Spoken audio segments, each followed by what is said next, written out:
And these are two basically different groups to a large extent, but with a certain degree of overlap. And I wanted especially to pay tribute to a number of people like Randy Kaler and a number of others, Peter Cusick and others who shared both of those obsessions.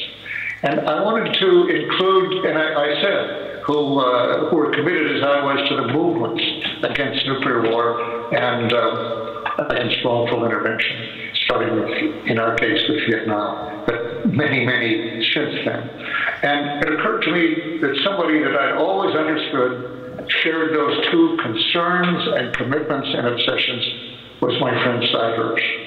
The trouble was that I knew that Cy would not like to be described as committed to a movement.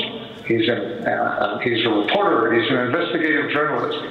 And even if I made a distinction there, I had a feeling that he would be uneasy with it.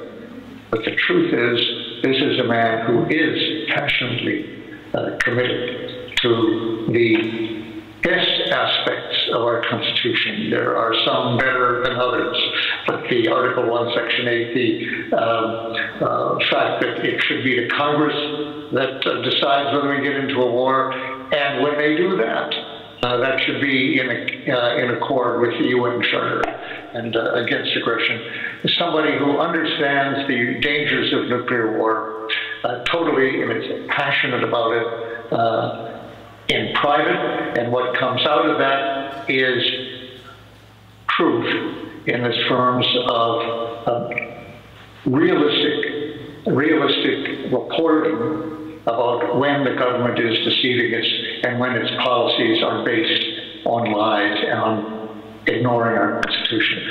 So he, like Chelsea Manning, is a hero of mine, and I'm very happy that this outfit, Sam Adams Award, has been giving its award to both of those heroes of mine. Thank you.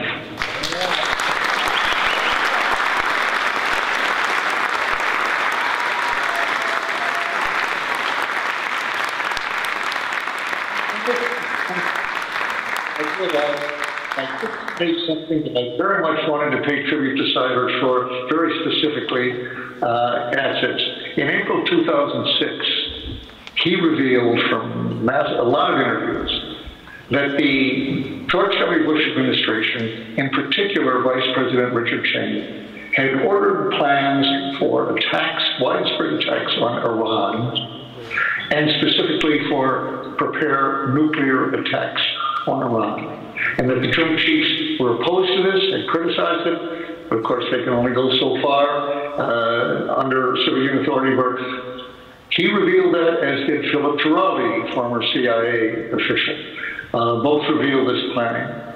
And it is my belief, based on following that very closely, and it's been a very important aspect of my life ever since, in the 11 years since, to avert any such attack. I believe that it was Cy Hersh's and Philip Giraldi's reporting at that time that led George W. Bush to reject the strong urging of Richard Cheney to use nuclear weapons against Iran, which would have been catastrophic for the world. And I believe that he's never gotten the credit that he deserves for that, or the enthusiasm. I think we all owe him a very great debt. Thank you for giving me the opportunity to bring that.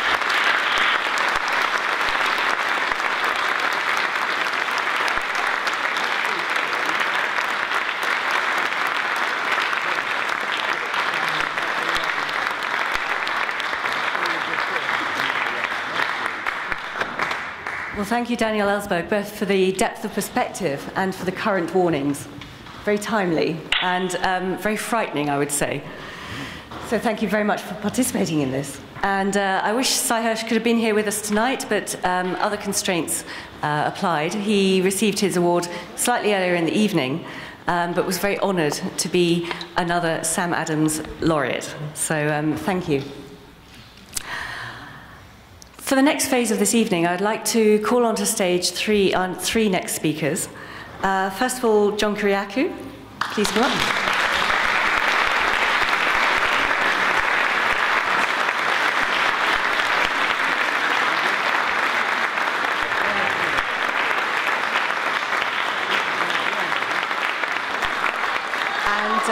where is Anne Wright? Please join us as well.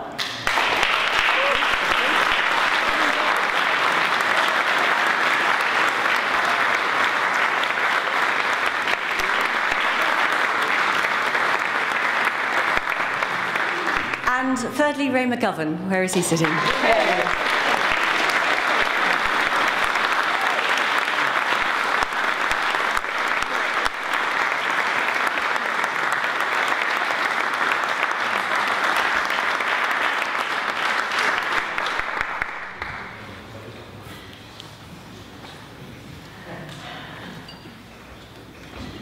Thank you. I will come and join you at the table as well. So, and I think first up we have Anne Wright. Will you tell us why Seymour Hersh and Chelsea Manning didn't come? Please. I don't know. Ray will probably have a better idea on that one. Perhaps we should address questions at the end of the evening because we have microphones set up. So let's stick with the agenda for now, yes? So Anne, can I introduce you? You're going to be speaking for 5 minutes on integrity and intelligence. You served 29 years in the US Army and retired as a colonel. No? She was a US diplomat and resigned in March 2003 in opposition to Bush's war in Iraq. And she's a passionate peace activist.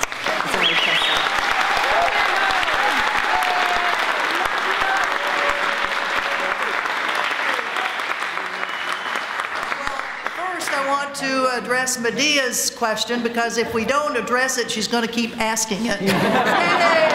Go Medea! Well, Chelsea Manning is not here, as my understanding is, because there were other things that were coming up. She had hoped to be here, but she isn't here, and that's about all I know.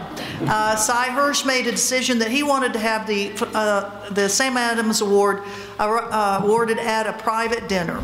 And he thanks us very much for that and wishes us all well, though, here at the conference on war and the environment.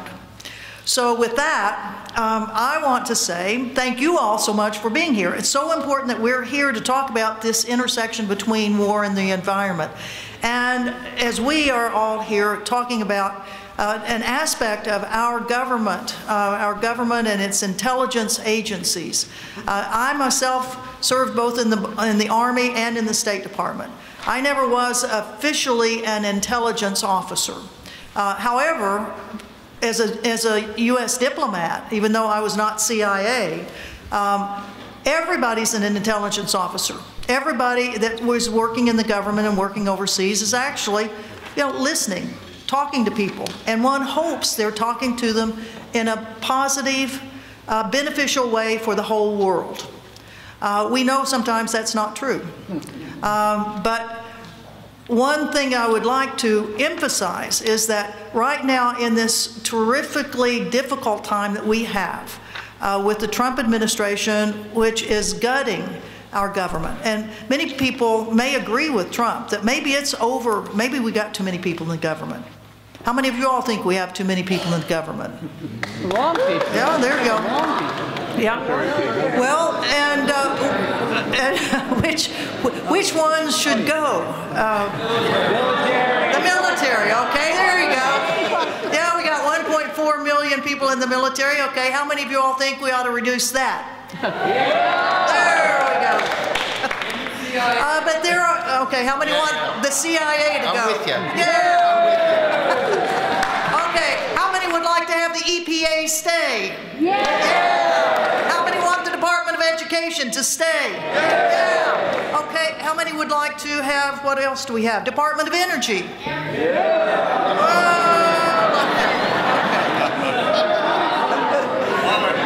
Okay. There we go. I like this crowd. Okay. So what I want to talk about, though, is a little bit of the organization that I spent the last 16 years that I was in the government with, and that was the State Department. And the State Department, as you all know, the reduction under the Trump administration is to be 29%. 29% of the budget of the State Department is being taken away.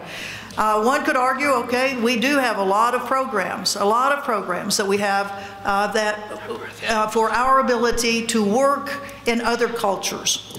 And some people say, well, that's intelligence. We are gathering intelligence about other places. Well, I think that kind of intelligence is worthy.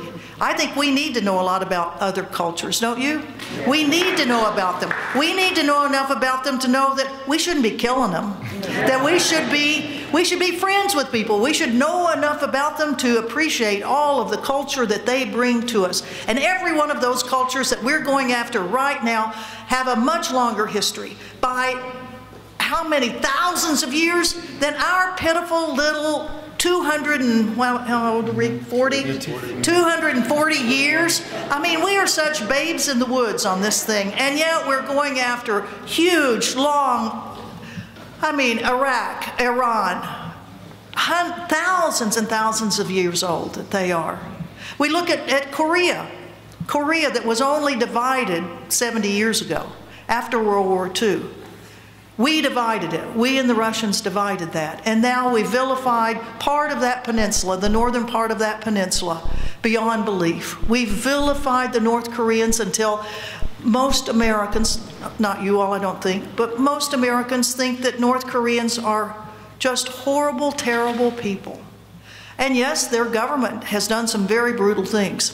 And yes, our government has done some very brutal things. Yeah, so on the issues of North Korea, of Iran, the issue of Syria and of Iraq, the issue of Somalia and of Libya, of our ability to use our government in a beneficial way, that we as Americans are able to travel to countries and travel to countries proudly about our own country. But that's not the way it is now, is it? No, we don't allow 7 countries now to get visas to come to the United States. And there is now being retaliation against us, that it's more difficult for Americans to travel. These types of things are parts of the huge problems that we face now with the Trump administration.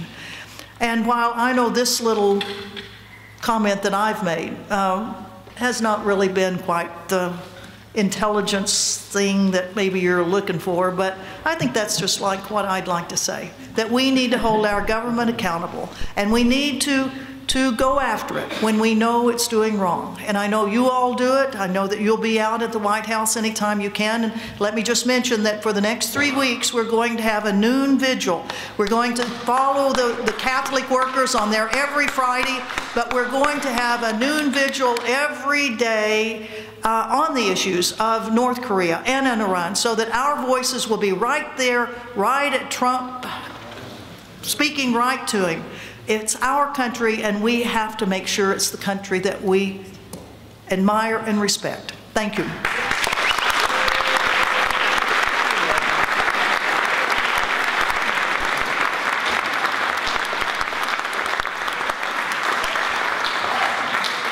Thank you, Anne, for what is always an amazing rallying call. Get out there and do stuff. I would like to introduce John Kiriakou, again, a person who probably needs very little introduction at an event like this. And I had the pleasure of sharing a panel with him in Berlin a few months ago. And just to hear the stories of what it was like for him when he was imprisoned for exposing the crimes of others just blew me away. It breaks my heart every time. I'll tell you, but it wasn't as bad as I thought it was going to be. I began working for the CIA on the Monday after the Friday that Ray McGovern retired. January of 1990. So we never actually crossed paths inside the CIA, but that week, that first week, was very important. I was so proud to have been hired by the CIA, and indeed, that very first day, along with a couple of hundred other new hires, I put my right hand in the air and I swore an oath to protect the Constitution of the United States against all enemies, foreign and domestic. In retrospect, I now realize I was probably the only one in the room who actually took that seriously. one of the things that the director of security told us that week, that was an introductory week for all of us, was never to do anything that you wouldn't be proud to see on the front page of the Washington Post. I also took that seriously. And so in 2002, when a senior officer in the CIA's Counterterrorism Center asked me if I wanted to be trained in torture, I said no. I said, it's torture. No, it's not. It's enhanced interrogation techniques. I said, that's a torture program. I speak frequently at colleges and universities around the country, and I like to ask students there real-life questions. Now, as background, there is no ethics training at the CIA. No. Nothing. No. Wow. Nothing. The problem with that, besides the obvious, is what a CIA psychiatrist once told me. He said that the CIA actively seeks to hire people who have sociopathic tendencies. Not sociopaths, but people with sociopathic tendencies. Sociopaths have no conscience. And with no conscience, you can easily pass a polygraph exam because you don't react to anything. But sociopaths are impossible to control. People who have sociopathic tendencies do have a conscience, but they're willing to operate in moral, legal, and ethical gray areas. The problem is, there's no real way to weed out the sociopaths. And if you can't weed out the sociopaths, you can't weed out the psychopaths. And the psychopaths, because they're psychopaths, rise to the leadership positions.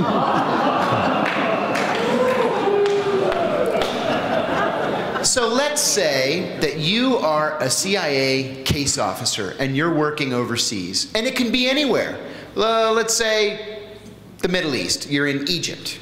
You're in a hotel room, and you have recruited a member of a bona fide terrorist group, Al-Qaeda, Hezbollah, ISIS, whatever it is. And this guy has been fantastic. Everything that he's told you has been true. And you've used his information to actually disrupt future terrorist attacks. So he's been vetted, and he's really great. So you're in this hotel room, and you're meeting with him. And at the start of the meeting, he says, listen, before we meet, I want to tell you, I've given you everything. I've told you everything that's been true. You saved American lives. Now you're going to do something for me. You're going to go out and you're going to get me a prostitute right now, or I'm never cooperating with you again. So I want to see a show of hands. How many people would get him the prostitute? Some, not many. The answer is sure. I mean, you know, he's a scumbag, of course, but your job is to deal with scumbags, and you would be expected to go out and get him the prostitute. What if he asks for a child prostitute? Absolutely not. Under any circumstances. But that's not the CIA talking, that's John Kiriakou talking. Because there's no rule. Your job as a CIA case officer is to break the laws of the country that you're serving in.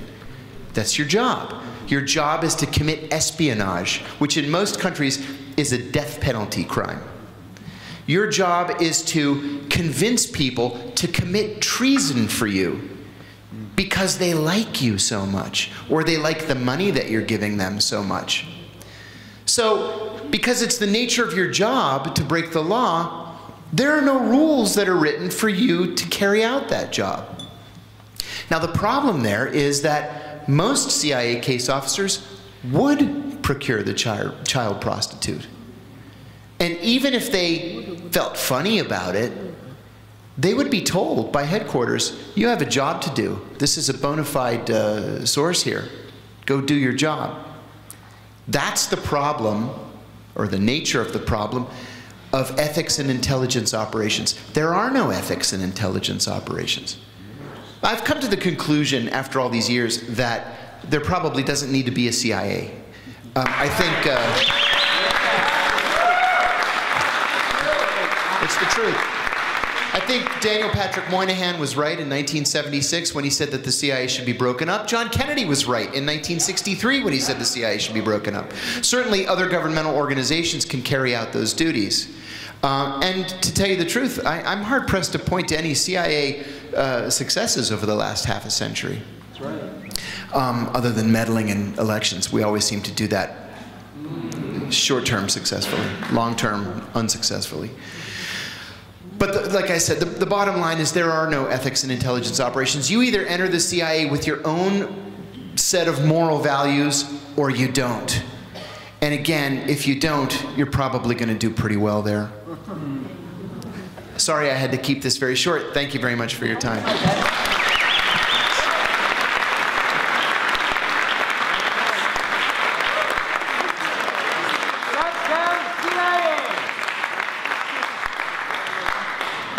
John, thank you so much for those comments. And it reminds me of the old issue in the UK with MI6, which is the UK's CIA equivalent. And one of the recruitment questions was, do you have ethical flexibility? Which is a terribly British way of saying, are you a sociopath? On that note, we're going to talk to a former CIA analyst, Ray McGovern, co-created Veteran Intelligence Professionals for Sanity, VIPS, to expose how intelligence was being falsified to justify war in Iraq.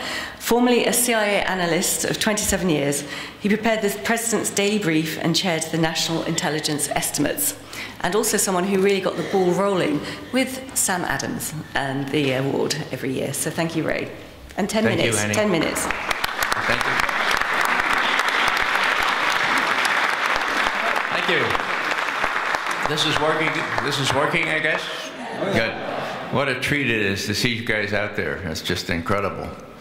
Let me just say a couple of words. I was a very close friend of Sam Adams.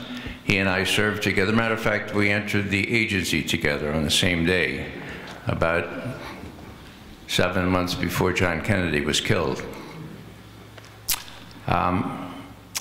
Sam was a straight arrow, and the only other person I think in this room that knew him was Seymour Hersh. Is there anybody else here from the old set that knew Sam Adams? Okay. Well, let me just say that when we established the Sam Adams Award for Integrity and Intelligence, we couldn't do otherwise because Colleen Rowley had just blown the whistle on all the terrible things, the mistakes and worse that the FBI had done before 9/11. Matter of fact, if they hadn't done those things, it would have been a cinch to stop 9/11. And then we had NSA people come out of the woodwork who said there was evidence in NSA's database that showed exactly what was going to happen before 9/11, but that database was only cost $30 million. They discarded that and went with one that cost $3 billion with a B as in boy, and that wasn't working, and so we never got that information. So these are consequential things. Now, today, the 22nd of September, is exactly 50 years and 1 month since General Abrams, who was General Westmoreland's deputy in Saigon, sent in a cable from Saigon disputing the numbers that Sam Adams had come up with, which the numbers were between 500 and 600,000 troops, that is, armed communists in South Vietnam. General Westmoreland said, no, it can't be more than 299,000. 299,000 sound a little fishy to you? That was the ceiling. You couldn't go higher than that.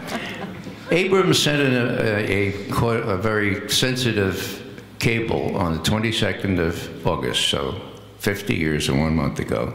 And it said this, quote, "We can't possibly go with the higher numbers because we have been projecting an image of success in this war. And there's nothing that we could do, despite all the caveats that we could adduce, to avoid the press from drawing an erroneous and gloomy conclusion." 1967, just a couple months before Tet, just a couple months before all hell broke loose, Sam, to his dying day, regretted that he didn't go down to the New York Times bureau in Washington, and so do I regret that. You see, you have to, I mean, I see puzzled faces here. You have to know that in those days, the New York Times was an independent newspaper, and actually, if you gave them some documentary evidence, they would put it on the front page. It was really quite remarkable. Most young people don't know that. So, let me go through here very quickly. What happened since then? Well, you know, Dan Ellsberg, who spoke beautifully here before, is also a good friend of mine. And he and I, on the third Sam Adams Award, first we had Colleen Rowley, then we had Catherine Gunn, who worked for the British intelligence and who blew the whistle on what NSA was asking GCHQ to do. I won't go into all that, but she was an incredibly courageous person. Now, Dan Ellsberg and I and others got together the following year, and we formed the Truth-Telling Coalition, okay? And we had lawyers, we had everything, you know, we were disconsolate that there was nobody blowing the whistle. We had to wait 6 years. Then we had Bradley Manning and Chelsea Manning, and we had Ed Snowden. Then we had this Tom Drake and all the people from NSA who spoke truth to power and suffered mightily for it. And Snowden, of course, was edified by Tom and by Bill Binney, because Bill Binney spoke out even before Snowden did. And when we gave Bill Binney the award 2 years ago, Snowden said, you know, you got it wrong on that citation. You said that Bill got the idea from me. It wasn't that way. Without Bill Binney, there would be no Ed Snowden, okay? And when Ed got to Hong Kong, he said, I knew I had to do this way to A, achieve my mission, to get the material out, and number two, to have some reasonable prospect that I could, you know, live for a few more months, okay? So Tom Drake showed him that way because Tom was persecuted for 4 years with our judicial system, who actually forged sort of classified, unclassified documents that they said they found in this thing. The judge was so angry. Tom had a public defender by then, he was out of money. The judge was so angry, he said, you Justice Department lawyers, get out of my court and never show your face to me again, forging evidence to convict this guy. So what I'm saying here is that the whistleblowers that Dan Ellsberg, I, and Colleen Rowley and the others were lusting after and never felt that they'd show up in 2004, did show up, and now they're showing up big time. Do I? Yeah, hey Tom, is Tom Drake still here? Yeah, it's right there. Tom, there he is.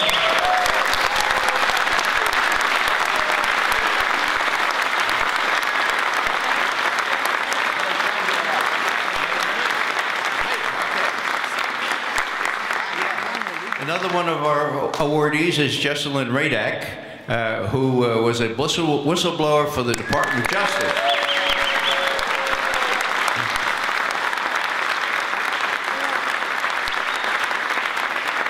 But, you know, for a long time in Sam Adams Associates, all we had were women winners. I mean, if it weren't for Craig Murray, the British ambassador to Uzbekistan, come on the scene there, he was the fourth one.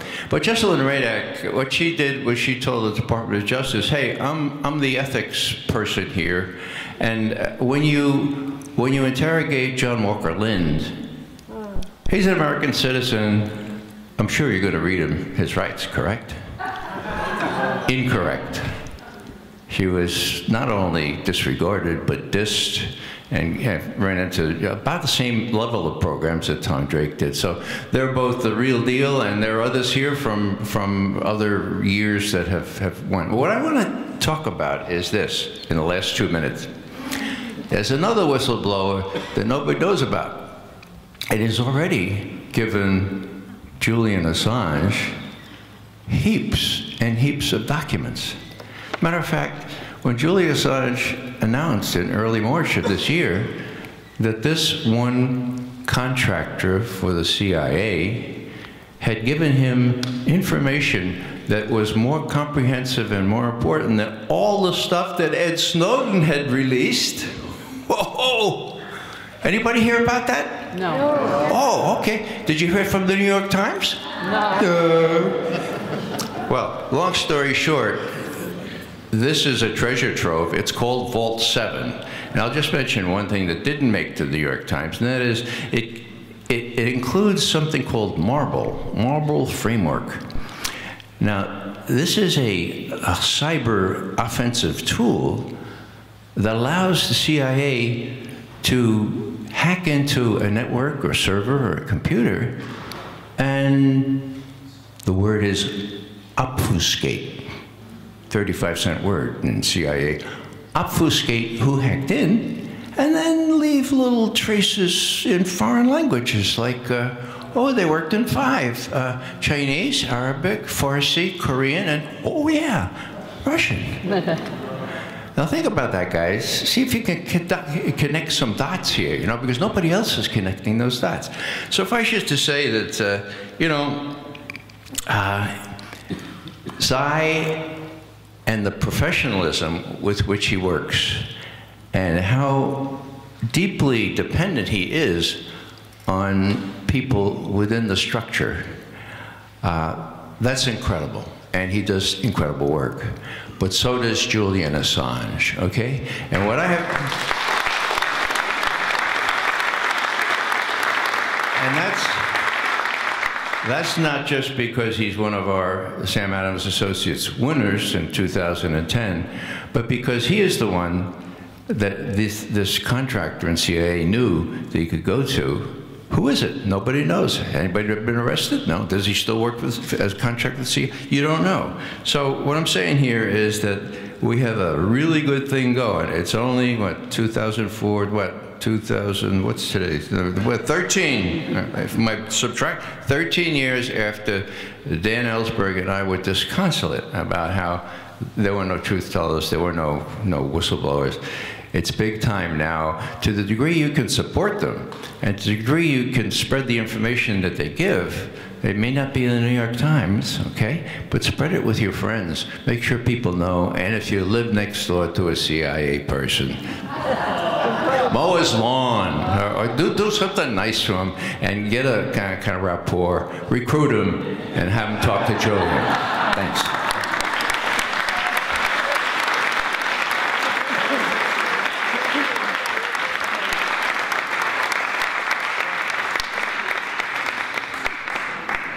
Thank you very much, Ray, for that highly subversive speech. We do like that. We have 2 final speakers for this evening. Todd Pierce, a law war expert. I always have trouble saying that. Retired JEG lawyers. His views are unrepresentative of his former employers, which is probably just as well from what I gather he's going to say. So Todd, would you like to come up on the stage? And Colleen as well, retired FBI agent. And if you would like to take the podium together for 5 or 10 minutes, that would be great.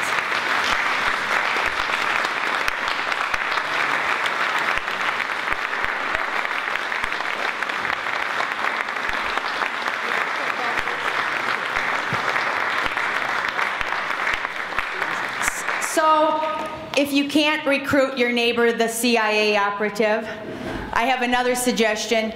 The First Amendment right now, and it ties in with this topic of integrity and intelligence in a time of war.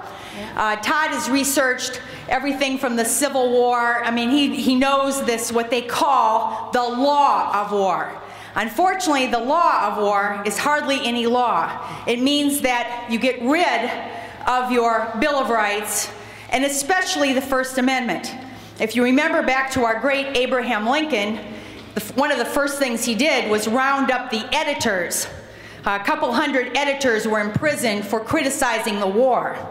And, you know, Todd will talk a little more about this, but the truth is, it goes back to Vietnam syndrome. If anybody's watching the Burns-Novick documentary right now, you will know that this big effort to mislead the public so that you can keep public opinion pushing for more war in order to win it. And this was a huge thing not only during Vietnam but afterwards.